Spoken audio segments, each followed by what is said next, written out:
How is everyone doing today? The fuck was that? Woo! All right, so when I first got to Hollywood, the first thing I did was I found me a celebrity to seduce. They weren't hard to find. You go to special places, there they are. And I found me one that I've been wanting to seduce for a long, long time. But to keep his identity safe, I'm going to call him Prad Bitt. Prad Bitt, yes. All right, so Prad was pretty, and we hit it off. He agreed with everything I said. I told him that I thought World War Z was shit. He agreed. He said he never read the book. And I said, when I watched the movie, I could tell you never read the book. Max Brooks just had everything puked all over. He agreed profusely. And then I told him I didn't like Benjamin Button either, that I thought that all babies look like old men and they're just ugly. And then he kindly reminded me that he was not the person in that movie. And I apologized, and I was like, okay, understandable, my bad, all you white boys look the same. He agreed on that too. And then we started talking about how I thought that he was one of the bravest men I'd ever met, because he named his production company after something that I think is just honorable. His production company is called Plan B. I mean, you know, that's the step before you get to the abortion. It's nice to have Plan B. Well, we hit it off, and it was easy to get him to go home with me. Not so easy to get him in the house. We stood outside my 30-foot RV, and we looked at it, and he was like, no. It's like, come on, it'll be fun. He was like, I don't know. And I was like, I'm a method actor. I just didn't want to tell you, but I live in a 30-foot RV so that when I get big and I have my own trailer, I know exactly where I'm at, and nothing gets thrown off because I'm in that trailer, and then I come home to this trailer, and I can just be the character. And he thought that was interesting, so he came into my RV. I fixed drinks for him. I fixed drinks in front of him. I didn't want him to think that I was a creeper like Bill Cosby. I am a creeper, but not like Bill Cosby. So we shared drinks. And then we crawled up into the bedroom because, you know, it's that step. You gotta kind of lean down, and I looked over and I closed the curtain because I didn't want anybody to know that I had a celebrity over. And by the time that I looked at the curtain and I looked back at him, he was already naked and lying on his bed, on his back. And he was like, I'm ready! I was like, for what? He said, I'm ready for the sexual event. I said, no. That's not the way this works. Sex is a give and take. I tantalize you, you tantalize me. Come on, it's a give and take. And he was like, really? It's a two people thing? I was like, yes, unless you're masturbating, and that's okay. But we're not. So I told him, I said, are you into the rough stuff? And he was like, yeah. I had to ask for permission first because you need permission. There's no conversation there. You need that permission. So I reached over and I pulled out my riding crop. Wha-pow! And in about 20 minutes, he was into this give and take kind of thing, especially when it was his turn to hold the riding crop. So we were going back and forth and it was fun, but I realized that that's the reason why him and Angelina, Big Lips McGee never worked out, is because both of them would just lay down and each one would say, I'm ready, and that gets boring really fast. So the reason why I talk about that is because it's that two people thing. You have agreed to be in a relationship, even if it's for one night, and you give and take. And it takes that work. all of you agreed to come into that door and let me talk shit to you. So your part of the job is to react to what I'm saying. Now, I did not say laugh at what I'm saying, because I'm a sick motherfucker, and I know some things that I'm going to say is going to upset some people. Boo! Yeah, there you go. That's a reaction. That makes me happy. I love your boos as much as I love your laughs. I also love boobies, but we'll get there. All right, so let me ask again. How the fuck are you doing? Much better. Much better. Thank you so much. Now we can start this journey. I do have to get rid of some legal jargon before we get started. The postcard was supposed to say, mature audience only. Oh, look, 2 bandits came in. Y'all could be my butt bandits later, after the show, don't worry. Anyway, I have to warn you that this was only for mature audiences, okay? Now, I say that, and I'm using mature very loosely, very openly, because if you're mature, you're not going to like my jokes. No. So don't be too mature. Just as long as you're over 18. Okay? All right. So mature audience only. And that's because in my regular speech, I say shit, fuck, motherfucker, cock, dick, pussy, titties, and goddamn.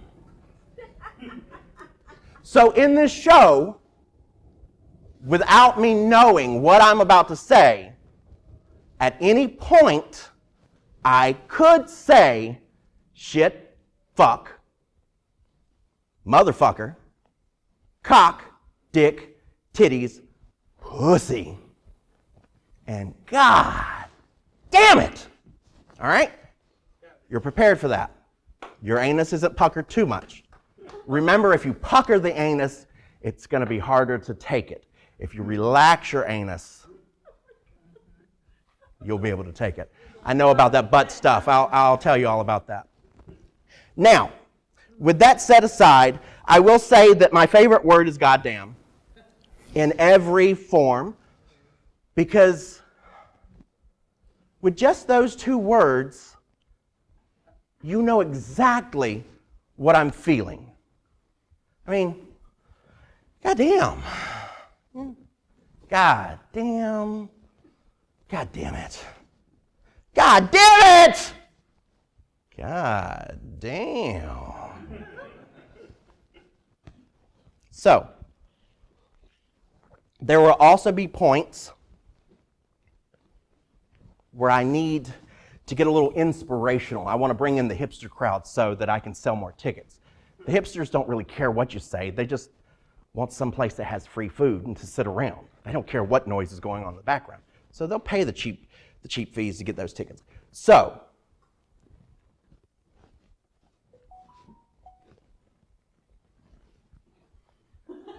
could everyone put their phones on silent, please? There's a special place. Good try. It wasn't. That's usually what happens on set. I am so sorry. All right, so going in, just remember, mature audience. There's no telling what I'm going to say. I am a shock comedian, so I say stupid shit just to get a reaction. Not a laugh, a reaction. Okay? All right. I would like to thank my benefactors. I would not be here putting on this show without people that help me. You'll hear People talk about celebrities and actors that pull themselves up by their bootstraps and that they made their own career, and I will tell you, they are motherfucking liars. You can't do anything without someone helping you at all. That's just the way life is. No one has ever pulled themselves up by their bootstraps. And if they tell you they did, they're liars. Because you need someone to help you. All right? My benefactors for this, I would like to first and foremost give a shout out to the Milledgeville players.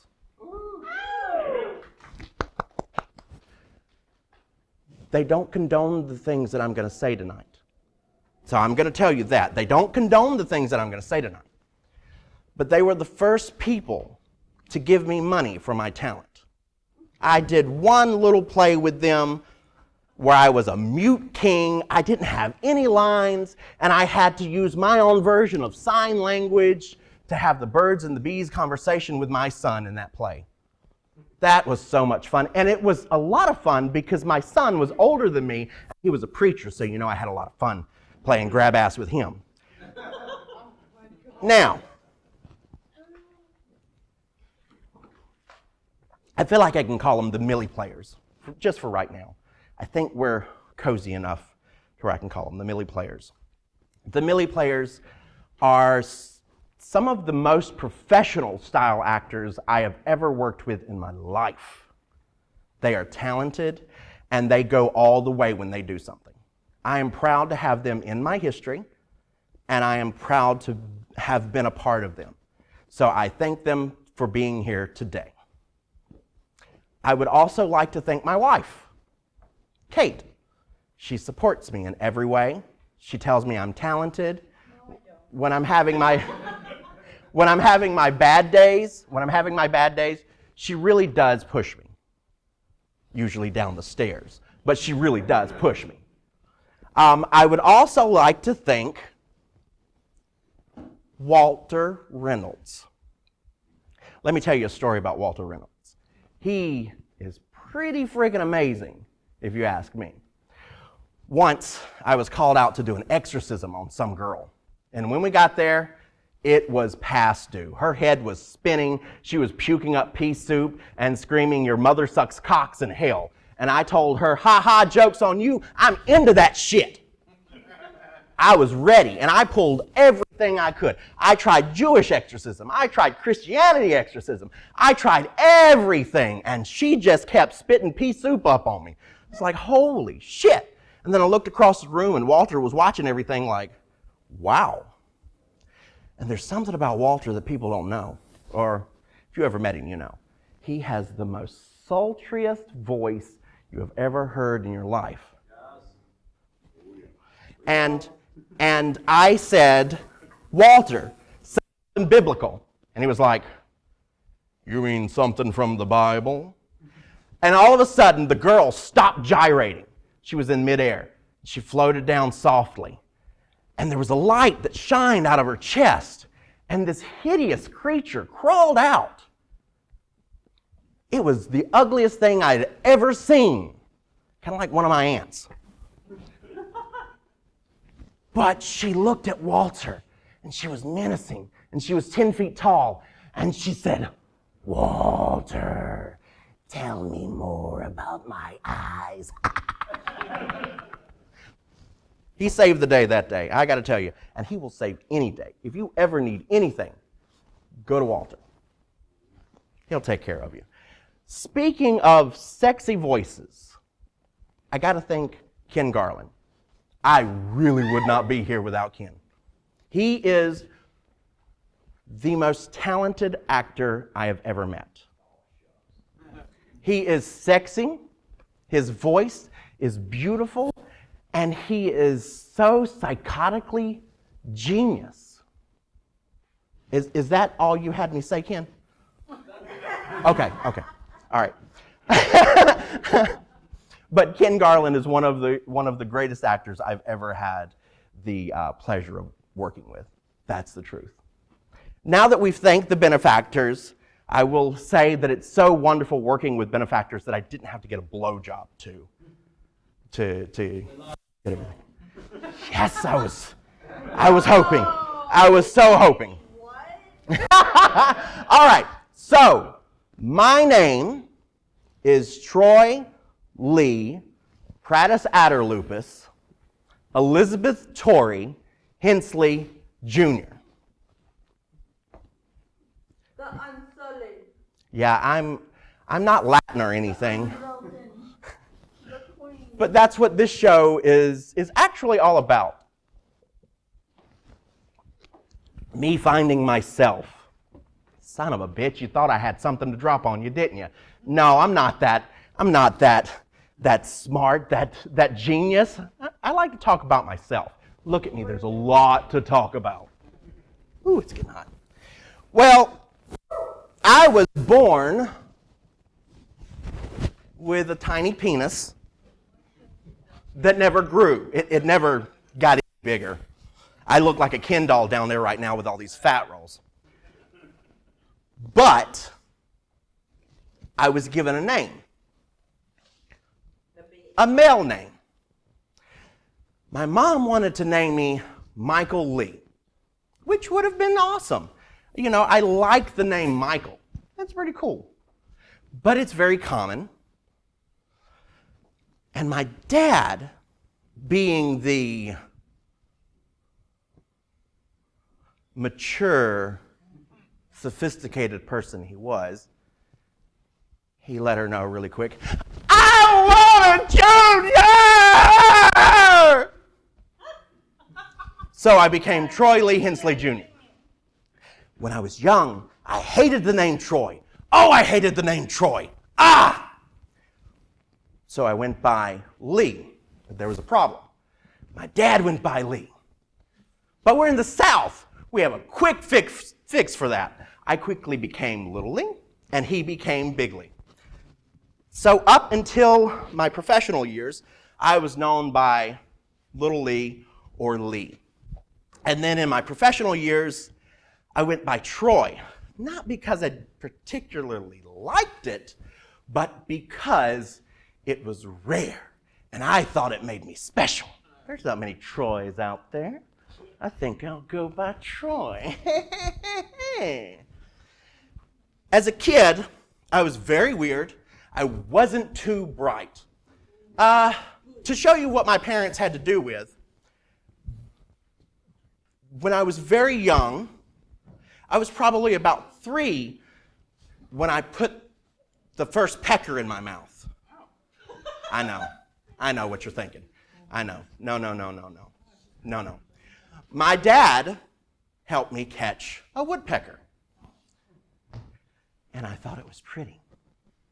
So, what does any toddler do when they're holding something? I put it in my mouth. So, that should have been his sign right there that I was not going to be a normal child.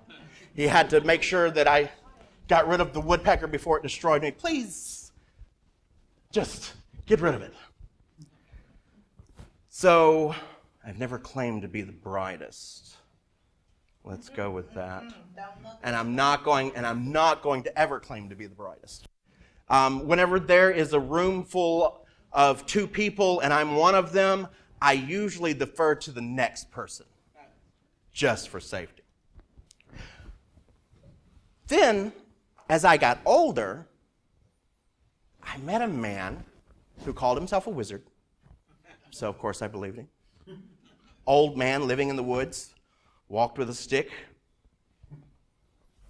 I wanted to be a wizard. I grew up with my brother playing. And when we played, I was always the wizard or the witch or the one with magic. And he was always the barbarian. He was always the one that came in with the sword. Of course, it was a stick. Worked out, too, because now we look like Mutt and Jeff when we stand next to each other. I'm short, he's 6'3". Son of a bitch got all the growing genes. Don't be jelly, baby. But I always wanted to be a wizard, and there had to be something to it. When I was very young, I was told these fables by my grandmother, the Grimm's fairy tales, and then other things mythology. And it grew on me. And I thought, that's got to be great.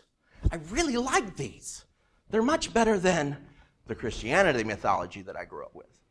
Because these over here are like, okay, we got this that's walking around doing some magic, but you can't do it. That's bad.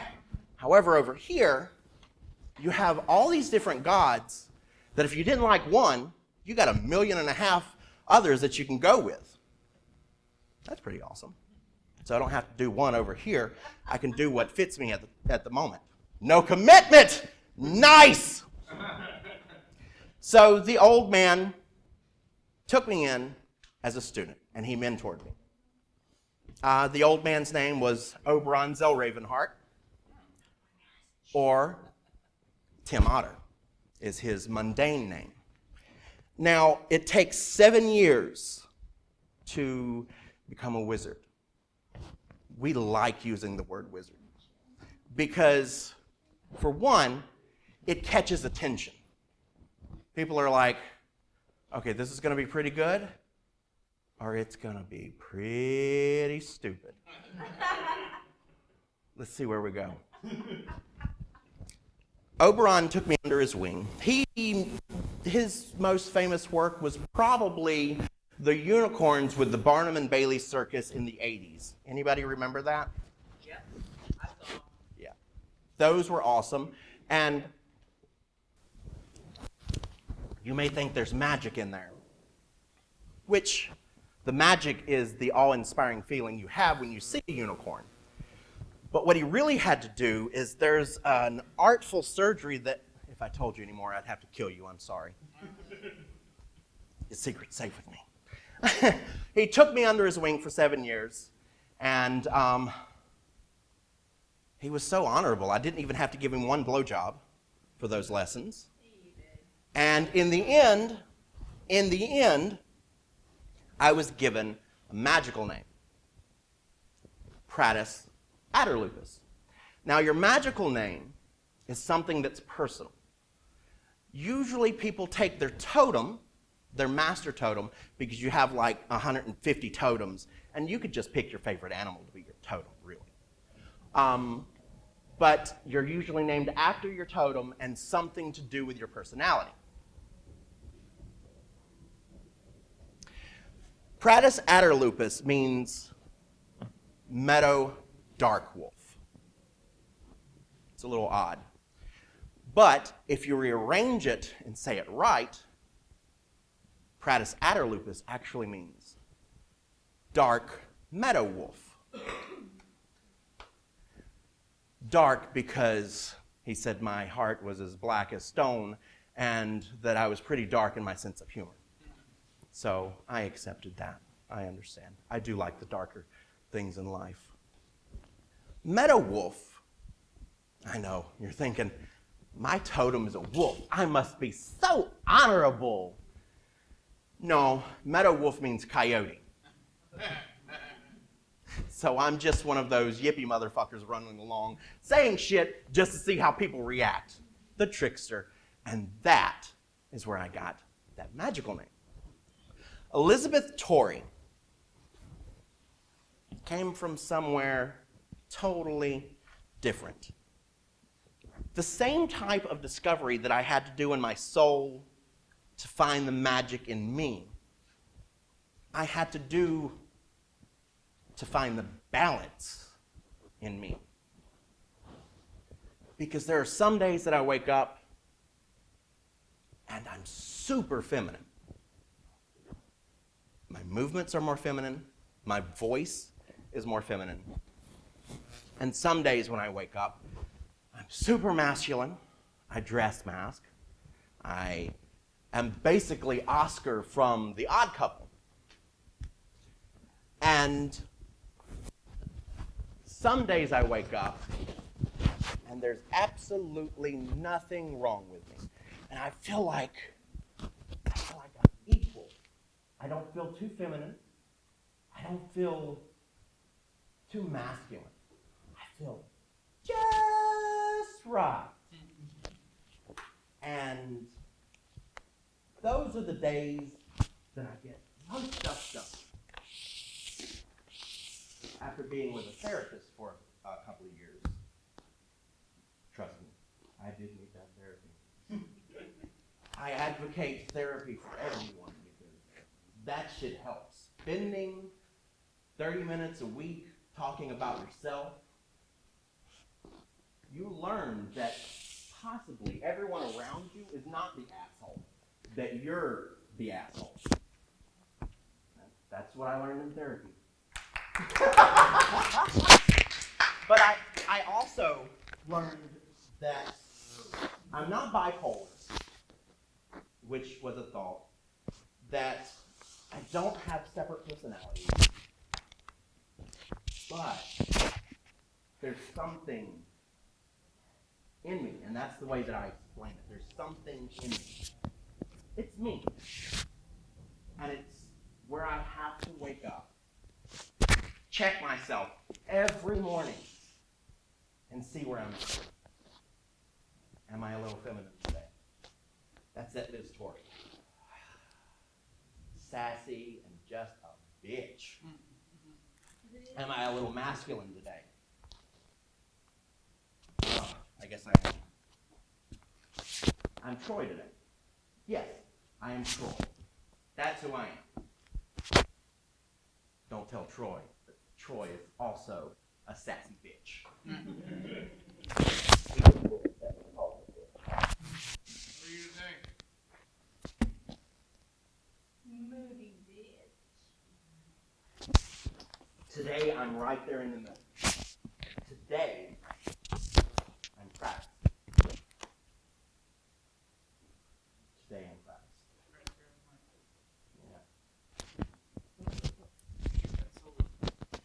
Yeah. I did a little tap dancing. So, for me, going through this and breaking myself into these fragments is kind of like me finding my balance. Not really a multiple personality. And I don't have to tell myself who I am every day, but I do have to look. And I do have to accept the person that woke up. Speaking of personalities, I used to be an A personality. I like to have everything planned out, and I like to check everything off as I went along. Now I call myself a broken A, almost an A minus. And that's because I'll make a list, I'll check it twice, I'll see where I can be naughty and nice, and then I'll go forward. But if I don't get everything on that list, I'm okay. I don't stress it. I'm not too worried about it. I think it's going to be okay. Because in life, you don't get to everything. It's just the way it is. And whatever is left over is left over. Also, with my broken personality, I now have kids. Holy crap. I always said that if I had kids, that I would like to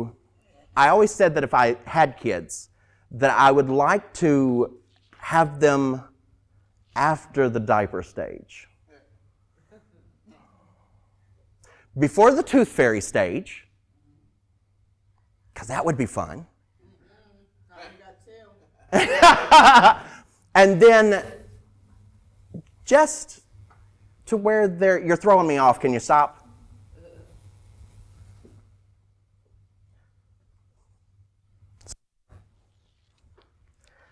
Okay, so I always said that if I had kids, I never wanted them when I was younger. Never wanted them. Oh my God. I hated kids and everything they stood for. But I also said that if I had them, I'd like to have them after the diaper period, but before the tooth fairy period. And that's because the tooth fairy is so much fun. And changing the diapers is so much shit. Literally. No, and I never wanted to. And I was lucky because I fell in love with someone, and she has 2 wonderful kids. Wonderful kids. When I say wonderful, I mean, yeah, they do bad things. They drive me completely fucking insane sometimes. I have to walk away. I've learned to walk away, and I've learned before I hit that point to walk away. So they're not perfect, but they go along for the ride. And it's so amazing because when it was time for me to meet them, I was scared. I hardly ever pray, and I was like, please, dear Cheez-Its and crackers, or whatever God is listening to me right now, let this work, because I really love this woman. But I don't know about kids, because I had such a horrible father. He wasn't a horrible man, but he was a horrible father. And it never made me think, well, you had an amazing mother. So I was just afraid to have kids. And I had this knot in me. But what I learned with them is these 2 kids will go along with any ride as long as it's fun and as long as they feel safe. And I learned that I had to be the person that I needed when I was a kid. So that dug down into that daddy feeling. Never wanted to be dad. I don't feel like a dad. I don't feel masculine enough to be a dad, and I don't like that name. So it was interesting. The youngest one wanted to call me dad early on, and I told him no. Because, and I told him because I don't want you to ever think that I'm trying to replace your father. And that wasn't the reason. It's because I never wanted to be called dad. I just wanted to be called Troy. So every once in a while they'll call me their stepdad, but mostly I've gotten the oldest one to call me his step whatever, or his step parent, because they go along with the program. And the oldest one, I can say anything to him, and he rolls right back at me. It's an improv, back and forth, back and forth. And when he got to be 10, he was like, hey, there's this word that I couldn't say. You're pretty cool. You think you could talk Mom into letting me say stupid? And I was like, yeah, I think that's fine. I think that's fine. When he turned 11, he was like, hey, Troy, there's this word I want to say. Do you think you could talk Mom into letting me say it? I was like, what word is it? And he said, damn.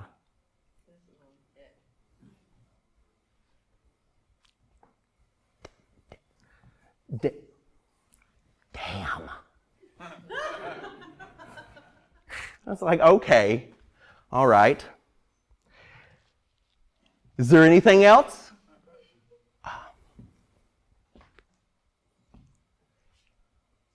Hell. All right. Well, you know, hell really isn't a cuss word. Really?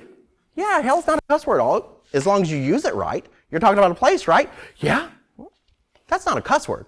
I mean, other people should know that. What about the D word? Okay, but you don't get any more until you get to be 16. That was a done deal. Because I knew by the time he got to 13, he was going to ask about the F word, and whereas I say it a lot, I don't know how I would feel about hearing him say it a lot. But he's so cute because when he's around us, sometimes he'll sit there and he's just like,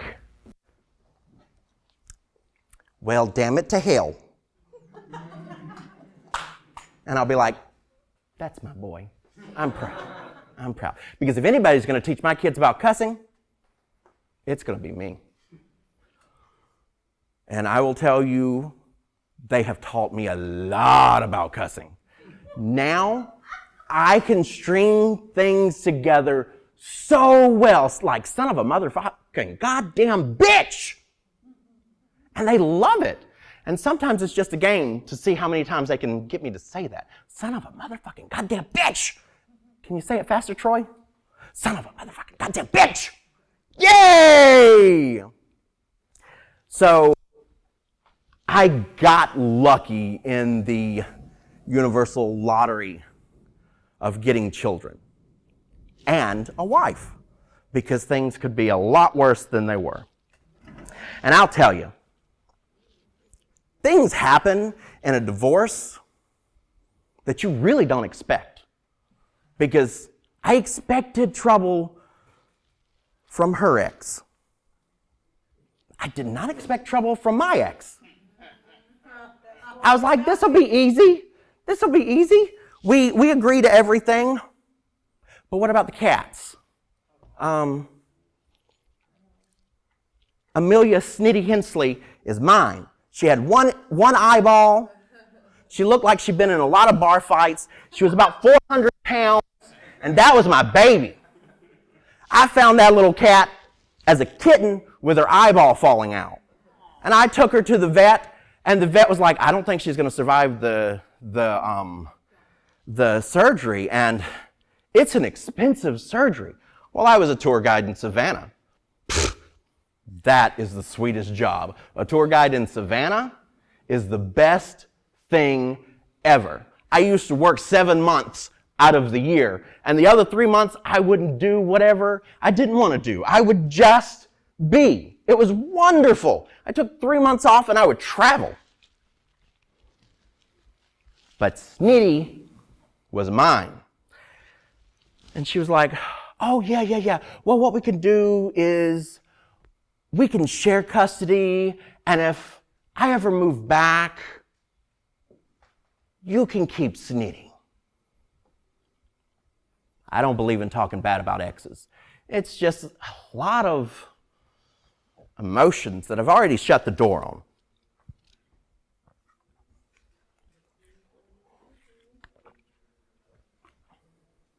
But the day she took off from California and came to Georgia, and I wasn't told, and I found out I lost my cat, it broke my heart. And I was like, I'll show that bitch. I'll show her. Picked up the phone, and I called the police. And when they answered, I was like, hey, my daughter's missing. And they were like, yeah? I was like, yeah. My daughter's gone. Just taken by her mommy. And I have custody of her. You have custody of her? Yeah. We agreed that I had custody, but we didn't put it in the divorce. And she just skipped the state. I need my daughter. Please help me. And the cop was like, okay, calm down, sir, calm down. These things happen a lot. Most Amber Alerts are actually done because the parents take the child. Thank you. What's her name? Her name is Amelia Snitty Fluffy Butt Hensley. What kind of name is that? It's the name I gave her! I'm sorry, sir. I'm sorry. Okay. What did she look like? She's a little obese. Don't call her fat. It hurts her feelings. She has one eye. And her bottom teeth are falling out. She's 10.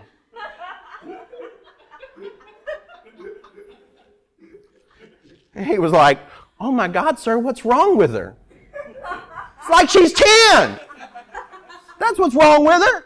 He's like, okay. I'm not going to judge, but maybe she should be with the mother. I was like, fuck you.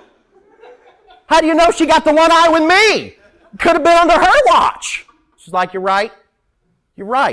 Okay. All right, what was she wearing the last time you saw her? She wasn't wearing anything.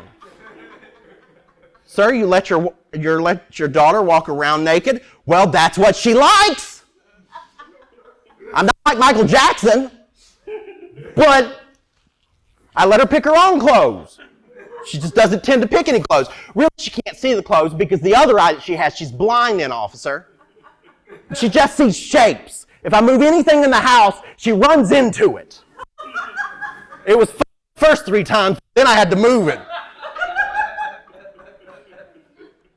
And then he was like, okay, all right. Can you tell me, and I need you to tell me, is your daughter a fucking cat? If she's a cat, are you going to issue out the animal alert? No, sir. That's a waste of tax money.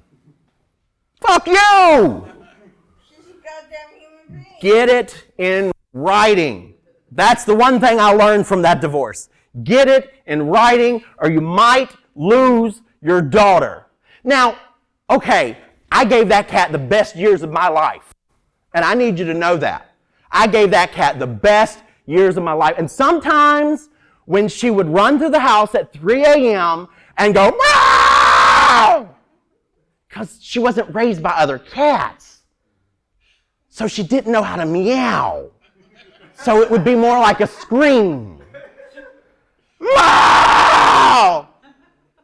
Meow! I admit, sometimes I verbally abused her, and as I was laying there and she was screaming, meow!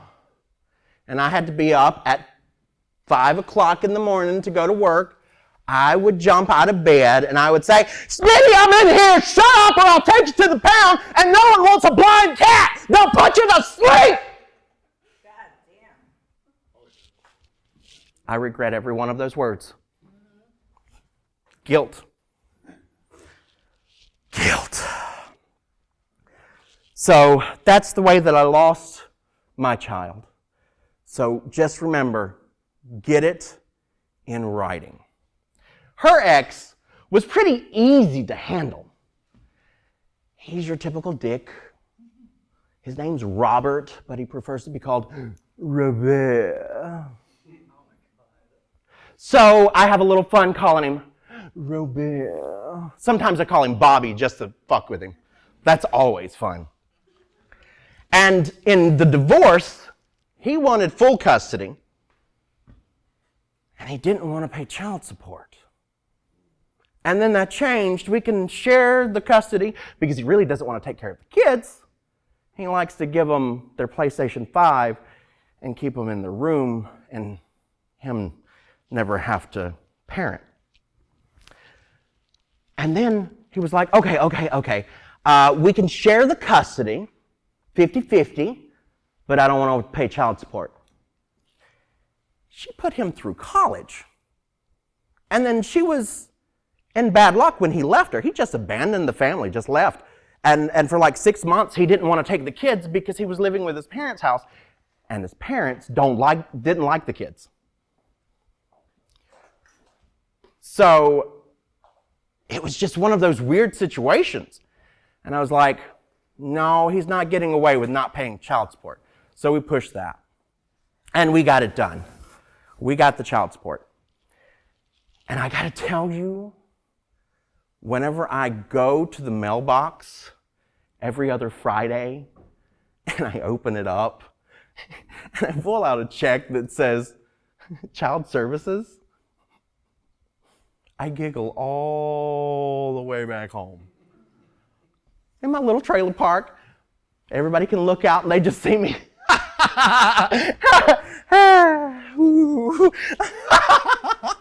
And I thought it would die down after like the first month.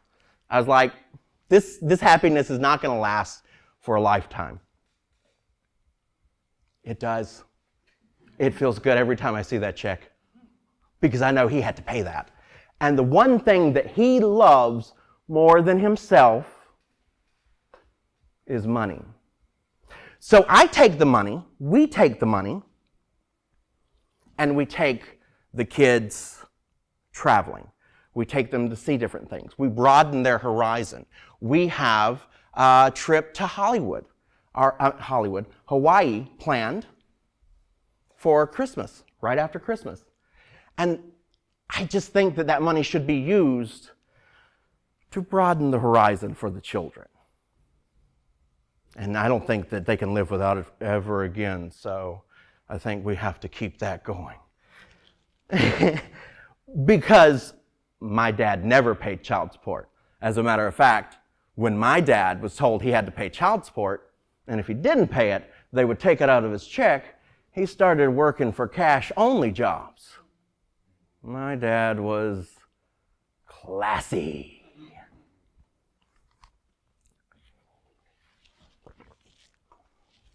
Now, my mom, she was awesome. My mom is in the audience tonight. I'm lucky. And I know what you're thinking. You're thinking, he's going to be on his best behavior. You are so motherfucking wrong.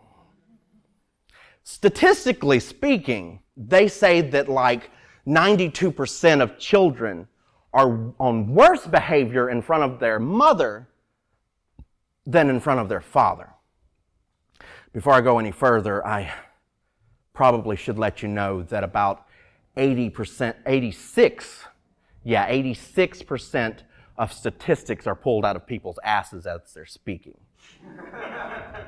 But in this case, it's true. I am on my worst behavior in front of my mom because my mom has accepted me no matter how fucking weird I have been my whole life. It's so amazing to have someone always in your corner. I'm part of the LGBTQRXYZ community. Uh-oh, I'm getting in trouble for that one. Anyway, she accepted it. She recognized it before me. When I was a kid, she introduced me to the stand-up comedian, not physically, but with the stand-up comedian Eddie Izzard. And that's because he dressed weird and wore heels, and it fascinated me. And she couldn't put her finger on what I was, but she could put her finger on I was her child, and she was going to love me no matter what. And you can't really ask for more than that in a parent, and that's what I want to be for my children. My dad, on the other hand, he never really accepted me. Now, when I was a kid, we had some good times. We had some really fun memories. He had a 1960s F-150. F-100. He fixed it up. He painted it. He did all this work to it, made it cherry. Everybody loved that truck. And it was gorgeous. He put a new radio system in it. It was awesome. And I was sitting in the cab one day because he had to go to work. He was always going to work. Always going to work. 2 or 3 jobs at a time. And he was like, okay, I'm going to need you to sit here, wait here for me. I got to go take a poop. I'll be right back. It's not going to take me long. He ran in the house. I wasn't a very patient child. And we already settled that I wasn't very smart either. But my dad told me, he said, don't get out of the truck, because if you do, somebody will steal it.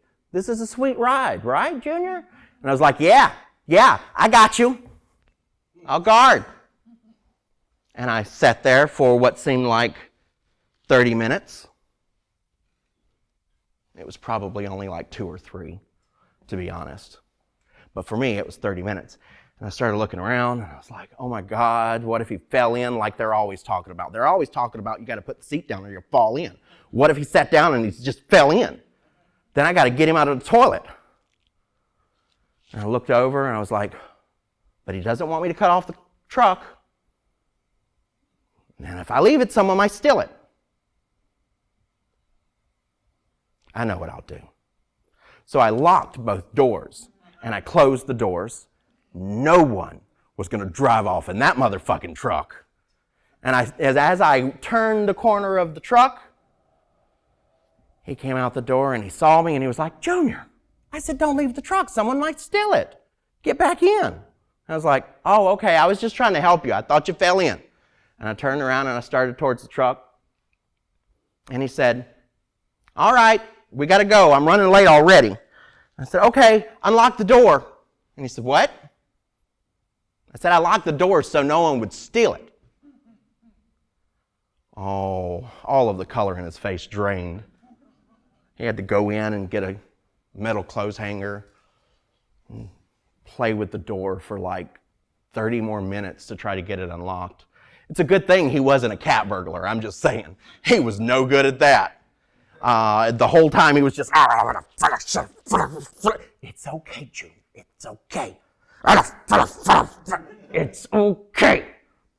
And finally, he got to work about an hour late. But, you know, shit happens. That might be the reason why he abandoned me. I'd like to think that's why. It's my fault, right? It's me, not him. Because who couldn't accept me? Who couldn't accept this? We think of this idea of a dad as someone who has to do certain things. And it's the same thing that I do to my wife's ex. I think he has to do certain things, and I allot that onto him. And I don't care how he feels. And I did the same thing to my dad. Whenever he was gone, my whole teenage years, I blamed myself because I knew there had to be something wrong with me. And I grew up with so much rage because he just didn't want me. What was wrong with me? That he doesn't want me. I just don't understand. What was wrong with me?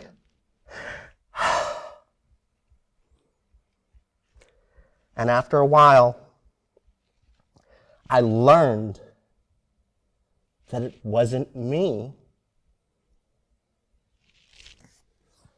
That he was just a young father, not ready for that responsibility. And finally, that rage left at about 30.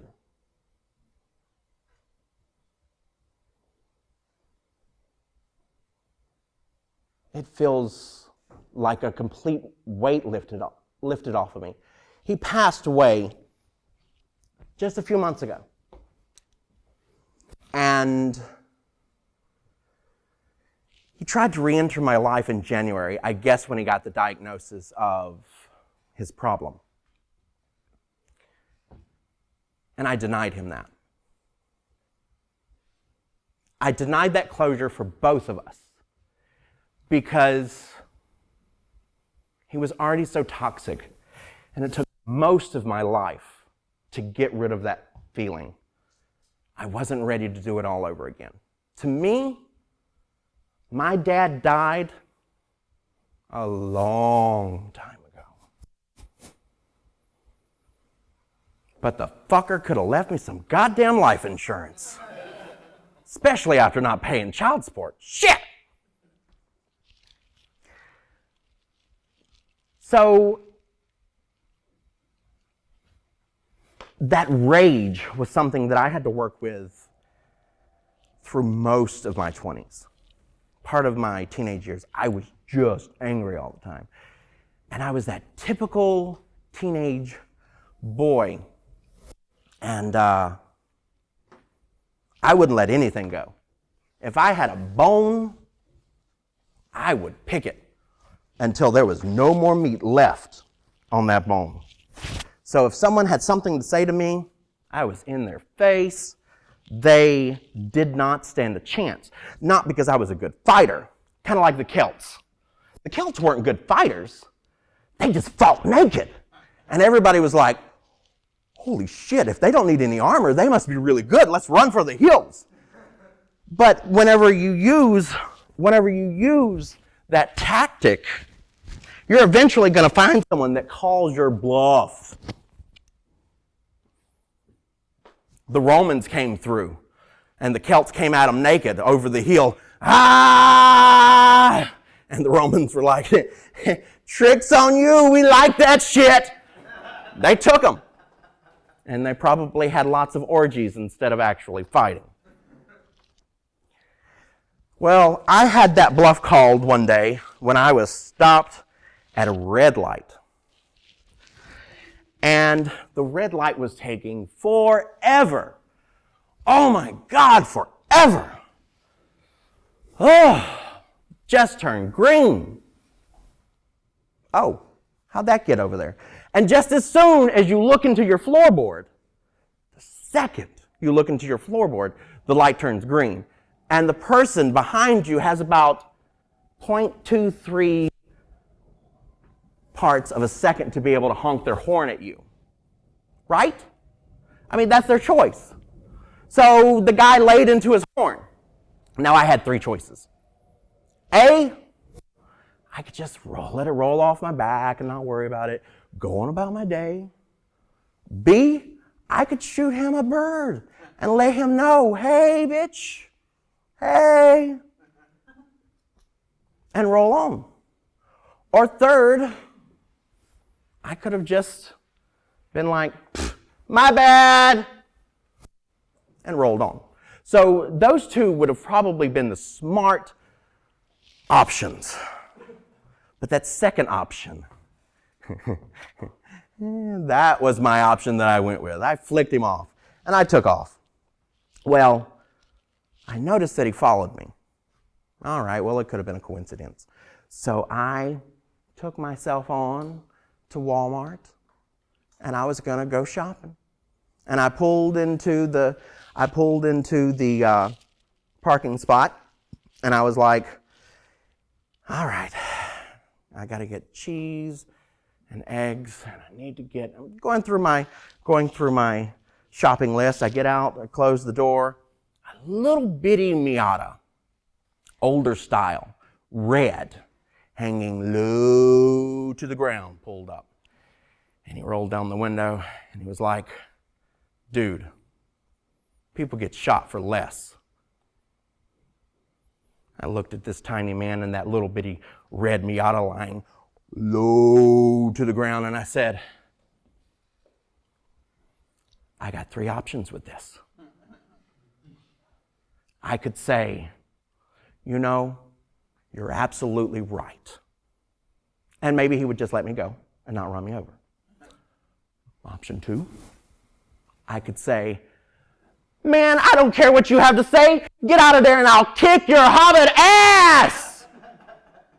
Or three, I could have offered him a blowjob and we both would have been happy. I went with option two. Man, I will kick your hobbit ass. He was like, excuse me? What'd you just say? I could have just been like, I didn't say anything and walked off. But no, I said, man, I'll kick your hobbit ass, and apparently you're deaf too. He opened the door to that low-hanging red Miata, and he stepped out. Well, I say stepped out, but really he climbed out like a giant alien. And I looked back at the car behind him, and I hadn't even noticed him, but I looked back at it, and I remember noticing so many times that it was such a low-hanging Miata, and it wasn't a low-hanging Miata anymore. And then I took notice of the guy looking down at me. The guy had to be every bit of 6'6", 400 pounds, like a brick wall. Oh, God, here we go. I'm going to die.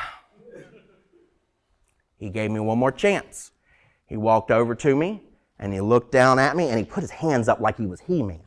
Motherfucker, you're He-Man? No. But he looked down at me, and he was like, what'd you say to me? I had three options. I still had that blowjob on the table. I could still whip that one out. I'm good at those. Maybe if I tell him I'll suck his dick, this will all be over with. Or I could put the key in my hand like this, grab his shirt like this, and get in his face, which wouldn't take much because he was already right there in my face. And I could shake his collar and say, I'm gonna kick your hobbit ass, and come around. Because I was stupid and young and thinking, that'll work. Trust me, had I hit him, it would have been like a pigeon hitting a 747. Or I could have just said, sir, I'm so sorry. Let me take my pride and roll it up and put it in my butt crack where it's leaking poop right now. And maybe he would forgive me and let me stumble into Walmart with shitty pants to buy what I needed to buy. And I would survive. So I went with option 2.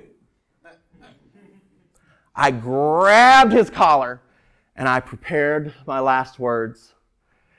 And I said, man, I will kick your hobbit ass! And the guy puts his hand on my face. And I was like, this is it, I'm going out. And he pushed me back. And it was like one of those cartoons. He had his hand on my face and I was just, for a good 30 seconds.